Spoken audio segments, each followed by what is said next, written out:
Welcome to the Learning Pines YouTube. We hope this video helps. In this video, I will explain how to play Protoss in Starcraft 2.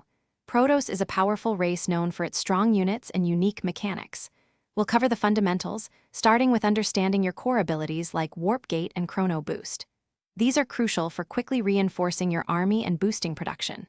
Remember, a strong economy is key, so always be making probes and expanding your bases. We'll also touch on pylon placement, which is vital for your building power and unit deployment. For your early game, a solid build order sets you up for success.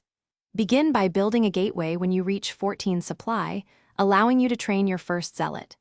Next, at 16 supply, construct a cybernetics core.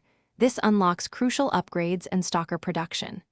Aim to expand to your natural expansion around 21 supply to secure a second base and boost your mineral income. Consistent probe production is paramount throughout this phase to fuel your growing economy.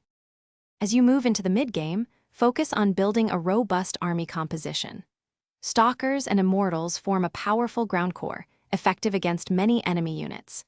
Integrate sentries into your army. Their force fields can split enemy forces and protect your units. Depending on your opponent, consider a robotics facility for Colossi, which offer excellent area of effect damage, or observers for vital scouting information. Always keep your unit production high and your upgrades current. In the late game, macro management becomes even more critical. Secure a third and even a fourth base to ensure a steady flow of resources for your expensive units. Research and build high-tier units such as carriers for air dominance or High Templar for devastating psionic storms. Remember to constantly upgrade your unit's attack and armor at the Forge and Cybernetics core. Keep an eye on your pylon count to avoid being supply blocked, and always be ready to remax your army. Thanks for watching. Consider subscribing if we helped you.